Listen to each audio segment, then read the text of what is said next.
우리는 베드로의 신앙 고백을 살펴보고 있습니다. 특별히 복음서에서 베드로의 고백, 여러분 첫 번부터 이게 신앙의 바른 시작입니다. 베드로의 맨 처음 고백, 말씀에 의지하여. 여러분, 내 생각 아니에요, 내 경험 아니에요, 내 지식 아니에요. 신앙의 바른 시작은 하나님의 말씀입니다. 두 번째는 주여 나는 죄인입니다. 여러분, 이 겸손이 예배고 겸손이 진짜 신앙입니다. 내가 뭔가 된다, 되었다 생각하는 순간 우리는 하나님 필요 없는 사람 되는 것입니다. 베드로의 첫 번째 고백, 말씀에 의지하여. 주여 나는 죄인입니다. 자기 자신을 깊이 들여다보고 하나님 앞에 가장 겸손하게 서는 참된 예배자들 되기를 축복합니다. 베드로의 두 번째 고백, 그러나 확실한 신앙 고백이 있어야 됩니다. 주는 그 그리스도시요 살아계신 하나님의 그 아들이십니다. 이 고백이 언제나 우리에게 매 예배 때마다 고백하는 것처럼 확실하게 고백해서 하나님 앞에 분명하게 서기를 주의 이름으로 축복합니다. 세 번째, 우리는 베드로의 고백을 보았습니다. 나는 주의 영광을 보았다.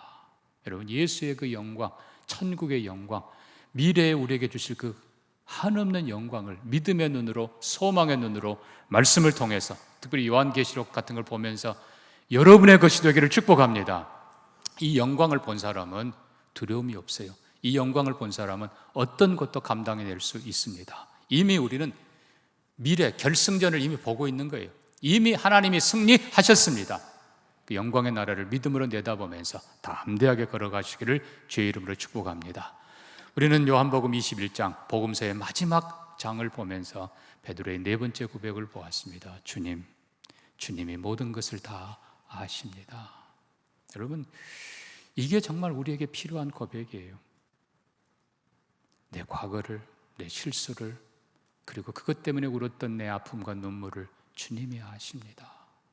여러분, 여러분의 모든 과거가, 잘못한 것, 눈물과 함께 다 주님이 해결해 주시고, 잘한 것은 영원히 기억하고, 여러분의 과거가 가장 아름답게 정리되기를 주의 이름으로 축복합니다. 지금도 주님은 보고 계십니다. 우리 마음을 깊은 곳까지 보고 계시는 주님 앞에, 시몬아 나를 사랑하느냐? 예, 주님이 아십니다. 여러분 마음을 있는 그대로 열어서, 주님 아시잖아요. 내가 주님을 얼마나 사랑하고, 내가 말씀을 얼마나 사랑하고, 내가 교회 사랑하고, 내가 성도 사랑하는 것을 주님이 아십니다. 고백하는 우리가 되기를 바랍니다. 이게 행복이에요. 그리고 주님이 내 미래도 아십니다.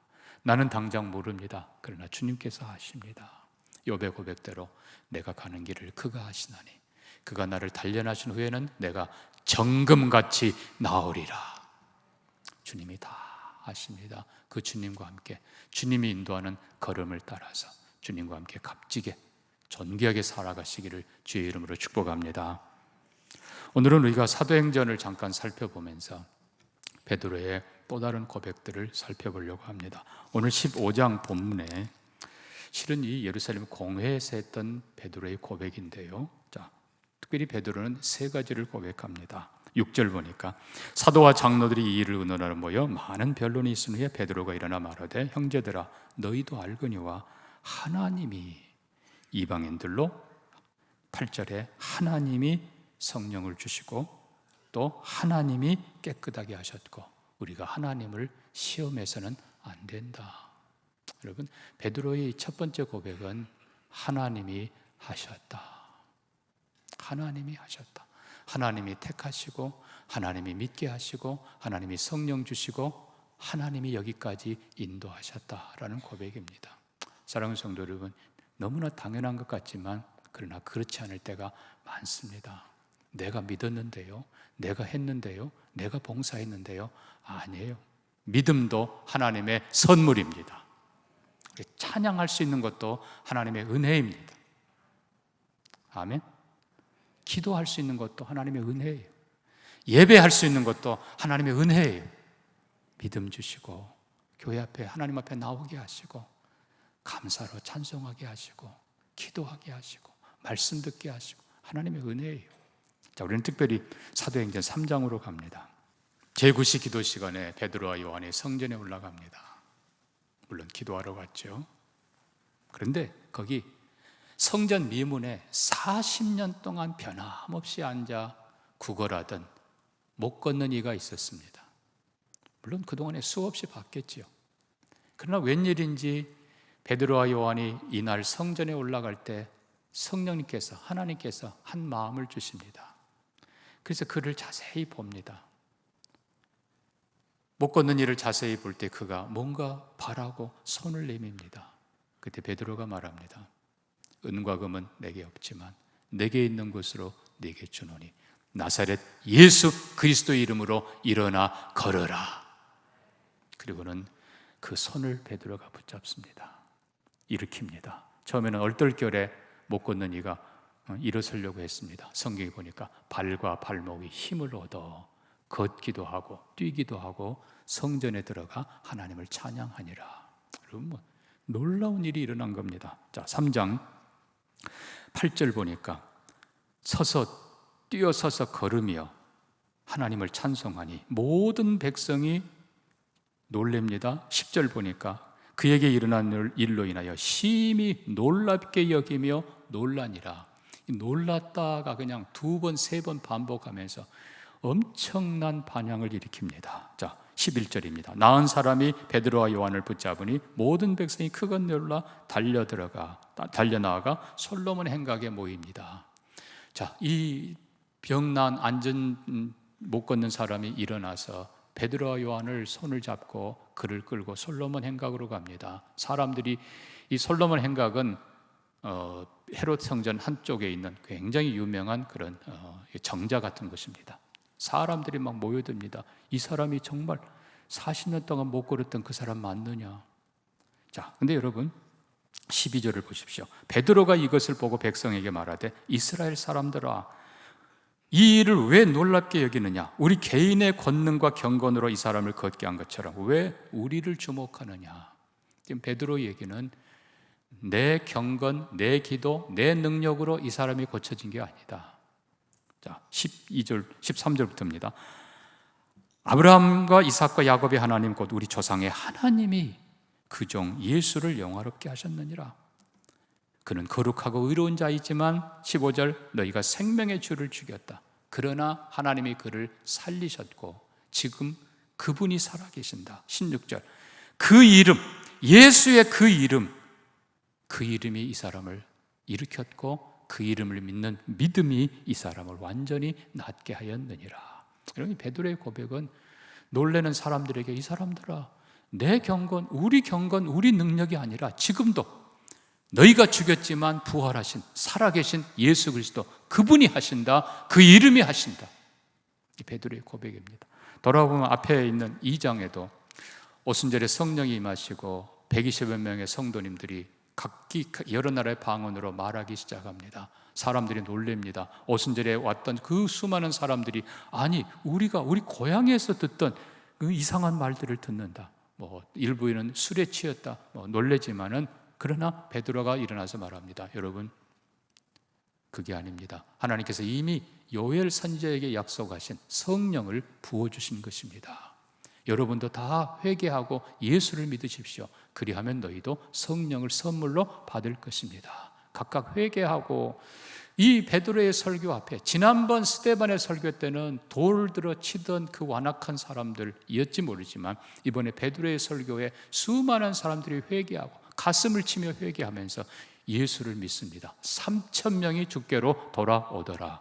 여러분, 이 놀라운 사건, 이 놀라운 결과 베드로가 아니에요. 베드로가 한 것이 아니라 하나님이 하신 것입니다. 주님이 하신 거예요. 5장도 가볼까요? 5장에 우리가 아는 대로 아나니아 그리고 삽비라 사건이 펼쳐집니다. 부자인데 교회 안에서 더 유명해지고 싶어서 아마 장로 되고 싶은지 모르죠. 부자 되고 싶어서 재산의 일부를 팝니다. 그것도 너무 많으니까 일부를 숨깁니다. 그리고는 다 하라고 거짓말하고 바칩니다. 여러분, 베드로가 뭐라고 해요? 아나니아야, 어찌하여 내 속에 사탄이 가득해서 네가 성령을 속이고 땅값 일부를 감췄느냐? 네가 솔직하게 절반이라고 얘기하면 그게 더 낫지 않느냐? 성경 보니까요, 그의 혼이 떠나 죽습니다. 얼마 후에 그의 아내가 들어오지만 물을 때 또 거짓말합니다. 베드로가 책망합니다. 너희가 어찌 작당하여 하나님을 대적하느냐. 그 여인도 죽고 장례를 지냅니다.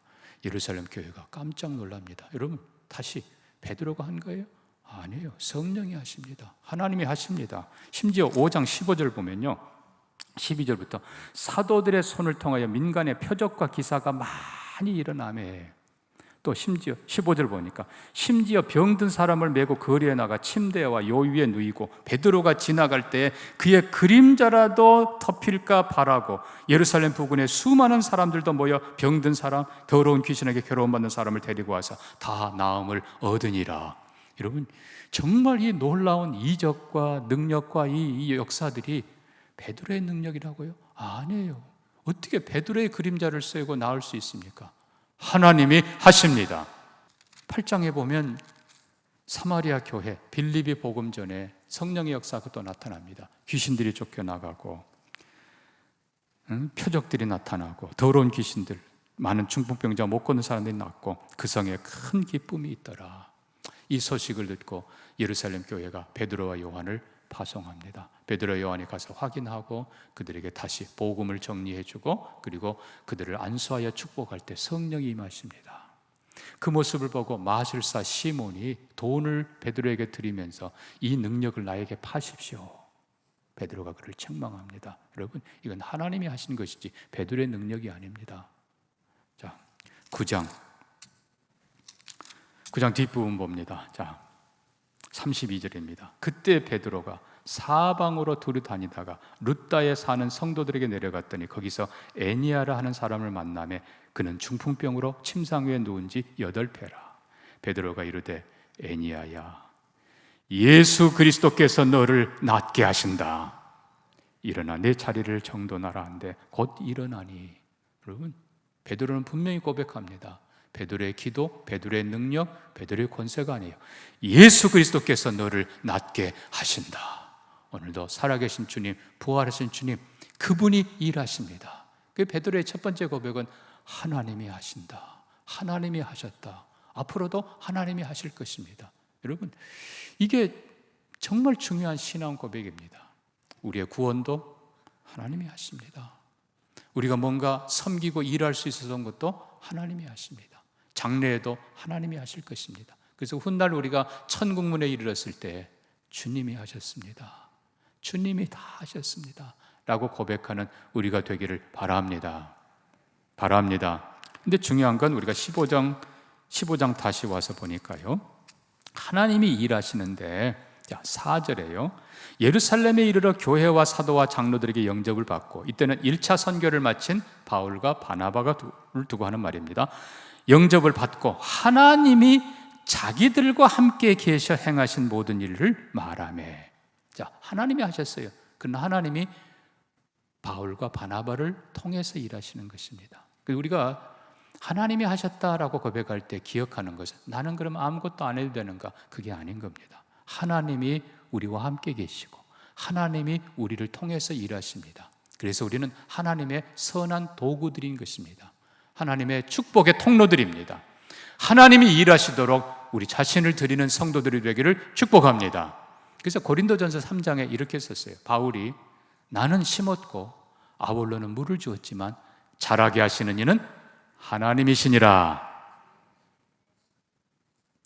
내가 심었는데요, 내가 물 줬는데요, 예, 수고했지요. 그러나 그것을 통해서 하신 분은 누구라고요? 하나님이세요. 하나님이 자라게 하세요. 자, 우리가 다시 구약으로 돌아가 보면 모세, 하나님께서 권능의 지팡이를 모세의 손에 들려주십니다. 모세가 그 지팡이로 나일강을 탁 치니까 지팡이의 권능이 있어 나일강이 피로 변하더라가 아니에요. 지팡이는 그냥 지시한 지팡이에 불과해요. 누가 하셨다고요? 하나님이 하십니다. 그 지팡이로 하늘을 가리키라. 지팡이로 하늘을 가리킬 때 하늘에서 하나님이 불과 우박을 쏟아 부으십니다. 누가 하세요? 하나님이 하세요. 지팡이가 권능이 있는 거 아니에요. 모세가 권능이 있는 거 아니에요. 모세가 하나님 명령대로 내 지팡이를 들어 홍해를 가리키라. 지팡이로 홍해를 향해 내뻗었을 때 하나님께서 동풍을 불게 하셔서 홍해를 마르십니다. 여러분, 우리는 지팡이처럼 모세처럼 쓰임받는 것입니다. 일은 누가 하세요? 하나님이 하십니다. 우리는 믿음으로 순종하는 것입니다. 우리는 심는 거예요. 우리는 물 주는 거예요. 그러나 잘하게 하시는 분은 하나님이세요. 그리고 사도 바울은 말합니다. 물 주는 이 심은 이는 사실 아무것도 아니지만 그러나 각기 수고한 대로 상을 받을 것이라. 여러분, 기쁘게 심고 기쁘게 섬기고 주님이 일하시는 것을 보고 상급에도 동참하는 여러분 되기를 축복합니다. 자, 오병이어 기적도 한번 보십시다. 한 아이가 보리떡 5, 물고기 2마리, 도시락을 주님께 드렸어요. 내가 했습니다. 물론 그럴 수 있겠죠. 제자들이 또 열심히 나눠줬어요. 내가 나눠줬어요 할 수 있겠죠. 그러나 오병이어의 놀라운 기적의 역사는 예수님이 하신 것입니다. 그거를 뭐 아이가 했다, 제자가 했다 아니잖아요. 예수님이 하신 것이에요. 또 요한복음 2장에 물이 포도주 변할 때도 열심히 주님 명령대로 물 담았어요. 항아리 6개 가득 담았어요. 이제는 떠서 갖다 주라, 갖다 줬어요. 변화는 누가 했어요? 예수님이 하십니다. 그러므로 사랑하는 성도 여러분, 우리가 언제나 고백해야 될 것, 주님이 하셨습니다. 주님이 하셨다고 고백하는 우리가 되기를 바랍니다. 그러나 주님이 하신다고 아무것도 하지 않는 사람이 아니라 기꺼이 섬기고 기꺼이 쓰임받는, 그래서 하나님의 축복의 도구, 하나님의 축복의 통로가 되기를 주의 이름으로 축복합니다. 사도행전 12장 갑니다. 자, 12장 1절 보면 그때 헤롯 왕이 손을 들어 교회 중 몇 사람을 해하려고 요한의 형제 야고보를 칼로 죽이니 유대인들이 기뻐하는 것을 보고 베드로도 잡아서 무교절 기간에 가둬둡니다. 무교절이 끝나면 백성 앞에 끌어내어 죽이려 합니다. 그런데 6절, 헤롯이 잡아내려고 하는 바로 그 전날 밤 교회는, 베드로는 옥에 갇혔고 교회는 하나님께 간절히 기도하더라. 이제 바로 그 전날 밤에 하나님께서는 천사를 보내서, 자 6절에 베드로가 자고 있습니다. 두 군인 틈에서 두 쇠사슬에 매여서, 그러나 7절에 호련히 주의 천사가 나타나 옥중에 광채가 나며 옆구리를 쳐 깨어서 급히 일어나라. 그 쇠사슬에서 쇠사슬이 손에서 벗어집니다. 천사가 이르되 띠를 띠고 신을 신으라. 베드로가 그대로 따라합니다. 그리고는 그를 이끌어낼 때에 첫째, 둘째 파수가 문이 열립니다. 그리고 거리에 베드로를 내놓습니다. 11절, 이에 베드로가 정신이 들어 이르되 내가 이제야 참으로 주께서 그의 천사를 보내서 나를 헤롯의 모든 기대에서 벗어난 줄 알겠다. 그리고 12절에 깨닫고 라는 표현을 씁니다. 여러분, 이 고백, 여기서 우리가 두 가지를 배웁니다. 하나는 사실 베드로는 옥에 갇혔고 쇠사슬에 매여 있고 그가 잠잔 것 외에는 아무것도 한 거 없어요. 교회가 그를 위해 간절히 기도하지만 결국은 하나님께서 역사하십니다. 베드로가 고백해요. 하나님이 하셨다. 여러분, 결국 1장부터 12장까지 베드로를 통해서 했던 놀라운 일들이 베드로가 한 것이 아니라 하나님이 하신 것입니다. 베드로가 그것을 고백하고 있는 것입니다. 우리도 마찬가지로 다 하나님이 하셨다고 고백하는 믿음의 사람들이 되기를 바랍니다. 그런데 그 다음에 두 번째 고백이 나옵니다. 아까 우리가 15장에서 베드로의 첫 번째 고백은 하나님이 택하시고 하나님이 하셨다. 두 번째는 하나님이 우리의 마음을 깨끗하게 하시고 우리의 마음을 여셨다. 그리고 이제 다음 주에 말씀드릴 세 번째 고백은 그들과 이방인도 우리도 똑같이 다 주 예수의 은혜로 구원받는다라는 고백인데, 자, 두 번째 고백으로 갑니다. 우리의 마음을 깨끗하게 하시고 우리의 마음을 여셨다. 자, 하나님께서 베드로를 감옥에서 끌어내신 것, 이 일은 하나님께 너무 쉬운 거예요. 그런데 이 베드로가 12절 보니까 마가 요한의 다락방, 기도하는 사람들이 있는 곳에 가서 그 대문을 두드립니다. 13절에 대문을 두드린데 로데라 하는 여자아이가 영접하러 나왔다가 베드로 음성을 듣고는 너무 기뻐서 문을 열지 못하고 바로 달려가서 말합니다. 베드로가 문 밖에 와 있다. 자, 그런데 15절 보십시오. 기도하던 사람들이 말합니다. 네가 미쳤다. 여자아이가 아니다. 참말이다. 그들이 또 말합니다. 그러면 그의 천사라. 자, 16절 보니까 베드로가 문 두드리기를 그치지 아니하니 상당한 시간 동안 초조하게, 지금 베드로는 옥에 있어야 될 사람이고 로마 군인이 보면 또 문제가 커집니다. 베드로가 대문을 계속 두드리고 있는 모습, 자, 여러분 이 모습을 다시 생각해 보시기 바랍니다. 먼저는 말씀드린 대로 하나님이 옥문을 열고 베드로를 이끌어내신 일은 너무 쉬운 일이에요. 그러나 정작 기도하고 있는 성도들, 더 정확하게 유대인들의 마음을 여는 것이 더 어렵다는 사실입니다. 자, 여기 문 두드리는 베드로의 입장으로 살펴보면 얼마나 답답하겠습니까? 이미 베드로가 지금 실제로 와 있는데 기도했던 그 사람들, 하나님 우리 베드로 살려주세요, 우리 베드로 자유케 해주세요, 기도했던 사람들이 자기들 기도를 못 믿고 정작 와 있는 베드로를 아니다, 네가 거짓말이라, 진짜로 왔다고 하니까 그러면 그게 천사라. 이게 지금 우리 성도들의 모습인 것입니다. 사랑하는 성도 여러분, 우리가 정말 기도하고 믿으면서도 이게 정말 그런가? 정말 천국이 있는가? 정말 예수님 부활하셨는가? 여러분, 아직도 닫힌 우리의 마음 하나님께서 확실하게 열어주시기를 바랍니다. 예수님 부활하셨습니다. 예수님 일하십니다. 문 밖에서 계십니다. 그리고 천국 있습니다. 더 중요한 게 또 하나가 있습니다. 이 말씀은 유대인들, 자기들만 구원받고 자기들만 은혜 받고 결국 자기 생각으로만 똘똘 뭉쳐있고 마음의 문을 열지 못하는 유대인들, 오늘 성도들을 상징하는 것입니다. 그래서 결국 베드로의 두 번째 고백이 우리의 마음을 여신 하나님. 여러분, 이 부분은 이제 너무 중요하기 때문에 제가 다음에 또 말씀드리겠습니다만, 이 베드로의 마음 겨우겨우 열어가시는 우리 하나님을 봅니다. 그래서 여러분들이 이제 8장, 9장, 10장 보면 베드로를 이끌고 결국 욥바라는 곳에 가서 고넬료, 이방인 경건한 사람이 보낸 사람을 만나게 하는 하나님의 그 손길을 보고, 그리고 기도하고 있는 고넬료에게 하나님께서 보자기 환상, 그 안에 여러 짐승들을 주시면서 베드로야 잡아먹으라, 나는 지금껏 속된 것 안 먹었습니다. 하나님 뭐라고 하세요? 내가 깨끗하게 한 것을 네가 더럽다 하지 말라. 그리고 이방인에게 그의 마음을 열게 하십니다. 결국 이 닫힌 마음을 여시는 것이 하나님의 두 번째 하신 일이고 베드로의 고백인 것입니다. 여러분, 하나님의 마음을 아시는 우리가 되기를 바랍니다. 결국 이방인을 향해 열린 마음, 남을 향해 열린 마음, 이게 하나님의 마음이에요.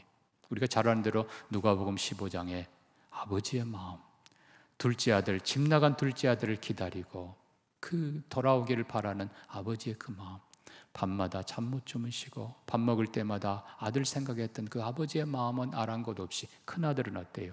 아버지 재산만, 아버지가 빨리 가시고, 아들도 이제 둘째도 없어졌으니까 재산만 생각하던 그 큰아들, 정작 둘째가 돌아와서 아버지가 기뻐하고 잔치를 벌였지만 거기 들어가기 싫어했던 이 큰아들의 마음이 바로 이 유대인들의 마음인 것입니다. 사랑하는 성도 여러분, 그게 또한 우리의 마음일 수도 있다는 사실.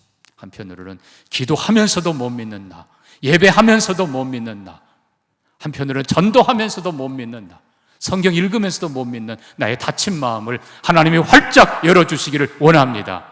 나만 생각했던 그 마음을 아버지의 마음으로 바꿔주시고, 아버지의 뜻이, 하나님의 뜻이 나의 비전이 되고, 이방을 생각하는, 아직도 구원받지 못한 그 사람들 생각하는 하나님의 마음, 왜 나를 이렇게 은혜 주시고 축복해 주셨는가, 대한민국을 왜 이렇게 하나님께서 복 주셨는가, 그 뜻을 알고, 아버지의 뜻을 알고 우리의 마음이 아버지의 마음을 닮아갈 수 있기를 주의 이름으로 축복합니다.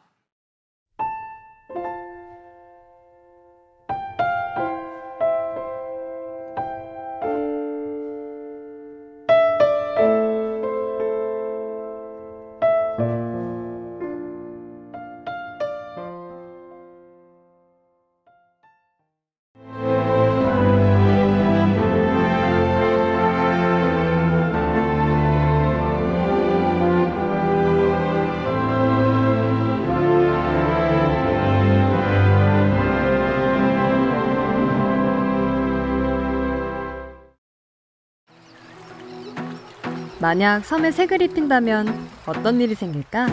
나만의 색입히기. 섬의 변신, 마음도 상쾌하다. 마음이 설레는 보라색 여행. 내일, 그리고 설렘. 노란색 여행. 내 마음에 주는 선물, 주홍색 여행. 또 다른 나를 발견하는 행복 여행. 섬이 옷을 갈아입다 신안군.